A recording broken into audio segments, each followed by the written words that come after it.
Chelsea Football Club wanted Huijsen. Arsenal Football Club wanted Huijsen. Liverpool wanted Huijsen. The only club that didn't want Huijsen was Real Madrid. And guess what? They've changed their mind and he's willing to take a pay cut just to go there. Furthermore, Christopher Nkunku, Reece James and Mark Guiu not in training. It looks like for a massive game against Manchester United, they will not be present. And Nicholas Jackson has finally broken his silence in the most unconventional way that you could do it. And I can't lie to you, it's annoyed me. And I'm going to have to talk about it. I'm going to have to break it down. And it's really frustrating. People are going to get at me. But I have to get this off my chest. So before we get started, let's get into the transfer news, then into the game on Friday, and then the Nicholas Jackson news. But before, hit that like button. 1,000 likes goes a long way. And number 2, subscribe to the channel if you're new for your latest news. And let's get it cracked. Huijsen is available. £50 million gets the job done with the release. What do we know? Liverpool, Arsenal, Chelsea, all interested. Chelsea are in direct talks with his camp. They have got their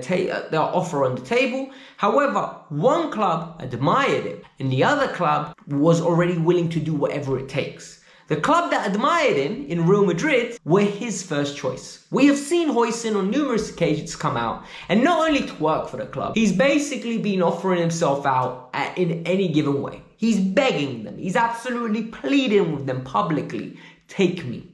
And the reality is, Real Madrid know this. Real Madrid are even willing to offer him less wages and he's willing to accept it. Fabrizio Romano has come out and said this. Real Madrid now are all of a sudden considering Huijsen after initial conversations with Xabi Alonso, who's their new manager, and they're having internal discussions about acquiring a new centre-half. They've got 3 people on this list. Listen to the names on this list. Konate from Liverpool, William Saliba from Arsenal, Huijsen from Bournemouth. 3 names that are very good, top tier, top potential, but at the same time ready to come in and contribute now.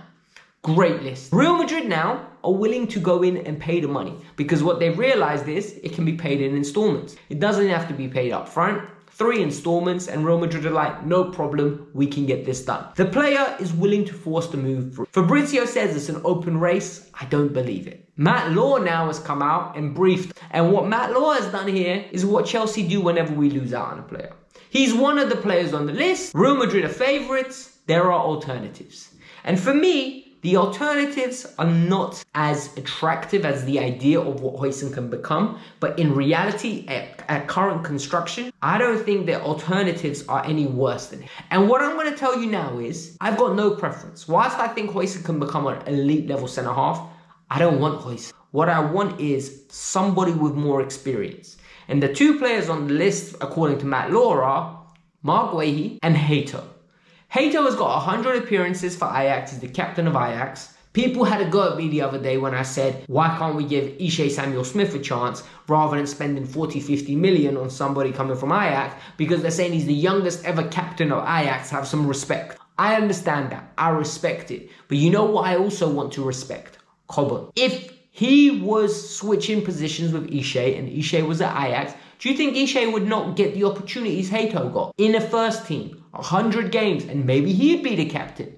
Look, I don't want Huijsen for one reason and one reason only. I already have Josh Achempong at home. I'd rather give Josh Achempong the chance. I've seen what Josh can do. I know if we build into him, give him a season of development, this kid could be special. Why do I need to go buy Hato when in reality I have Ishe at home? The one player I would understand if they went and got was Mark Guehi. People can say, oh, because he's ex-Cobham. I don't give a shit if he's ex-Cobham. Why I want him is because he's 24 years old.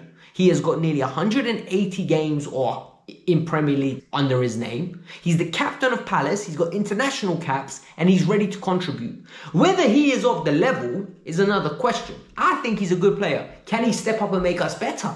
No, I don't know that, right?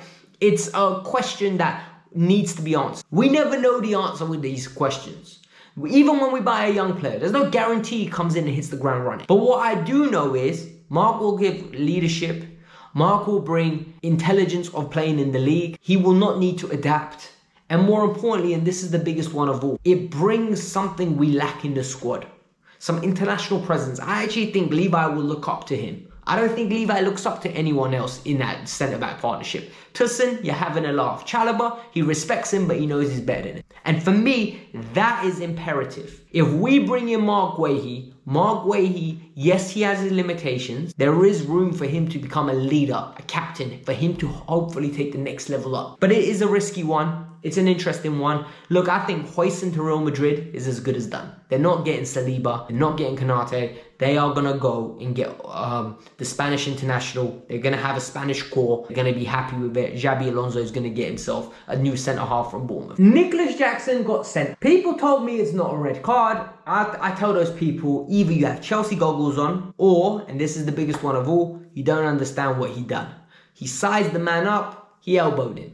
And the reality is, what I didn't want to happen was a long-winded paragraph on Instagram apologizing how he let the team down and everything of that magnitude. But what we ended up receiving, in my opinion, was worse. I said in yesterday's video, what Lavia did was beautiful. 2 words, on me, and then after, see you on Friday. Took the blame, said we'll fix it on Friday. I love it. Accountability, short and simple. You don't owe me no apology. I've said that before. Players do not owe me an apology. I am nobody, I am a fan. What they owe is to themselves and their teammates and the integrity of the badge. You perform, you do your job, you don't let yourself down, don't let your team down, and that's fine. We as fans are fickle. 1 minute we're saying we love you, the next minute we're saying replace you. And that's the fact of the matter. You don't have a relationship with us, personal one. You have, as long as you're attached to the club, we love you. The minute you leave us, and it depends on what kind of level you look at Trent.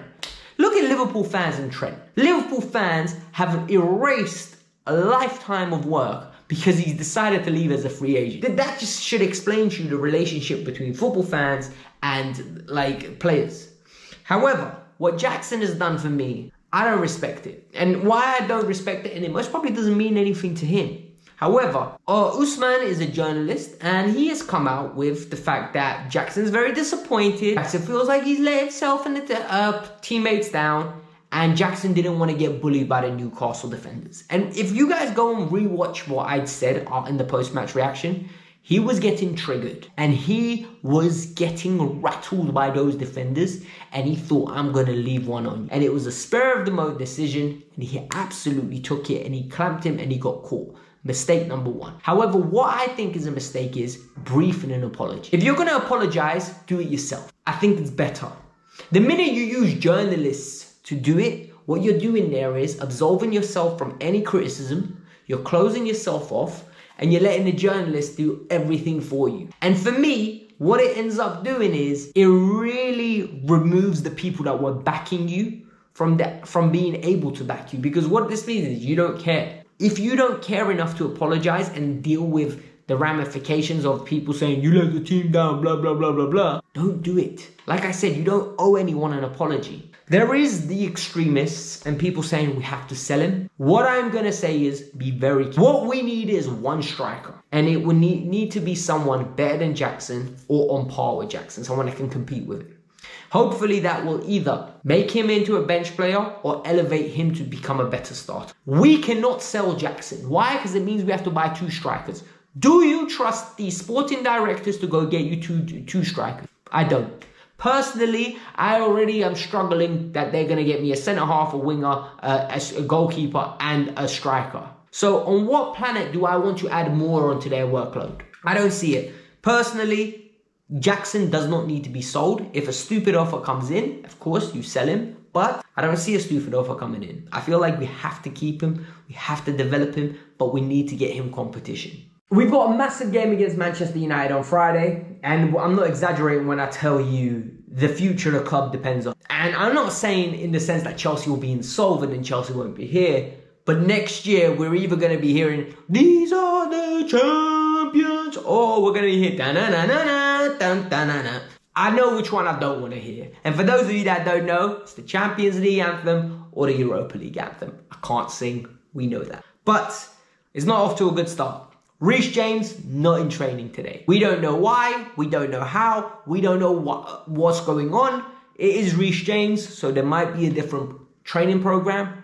But it's worrying that he's not in training. We need Reece. We saw Reece in the second half against Newcastle. He played like a right centre-back, and in my opinion, he played very well.